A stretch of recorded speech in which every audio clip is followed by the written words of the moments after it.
नमस्कार.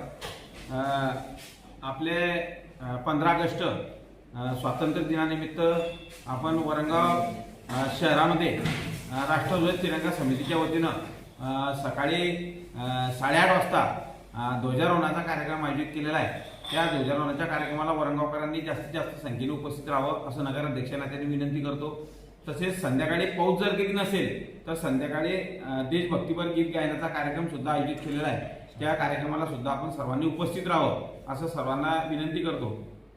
त्यानंतर भारताचे यशस्वी पंतप्रधान माननीय नरेंद्रजी मोदी साहेब यांच्या सूचनेनुसार आपण उद्या म्हणजे शुक्रवारी सकाळी 9 वाजता वरंगाव नगर परिषदेच्या माध्यमातून तिरंगा यात्रा रॅली ही सकाळी आयोजित केली आहे 9 वाजता. तर या रॅलीला सुद्धा आपण वरंगावकरांनी जास्तीत जास्त संख्येने उपस्थित राहून आपल्या देशाची एकात्मता ही दाखवण्यासाठी देश हा एकसंघ आहे आणि या धार्मिक एकात्मतेच्या भावनेतनं आपण सर्व वरंगावकरांनी उद्या सकाळी 9 वाजता नवीन नगर परिषद कार्यालयाजवळ इथून प्रभात फेरीमार्गे ही तिरंगा यात्रा रॅली निघणार आहे. तर या रॅलीला आपण सर्वांनी उपस्थित राहावं. पाऊस जरी असला तरी पाण्यामध्ये ही रॅली यात्रा जी आहे ती काढण्यात येणार आहे. तरी आपण सर्वांनी या रॅलीला आणि 15 ऑगस्टच्या कार्यक्रमाला आपण सर्वांनी उपस्थित राहावं अशी परत आपल्याला विनंती करतो. धन्यवाद. जय हिंद, जय महाराष्ट्र, जय वरंगाव.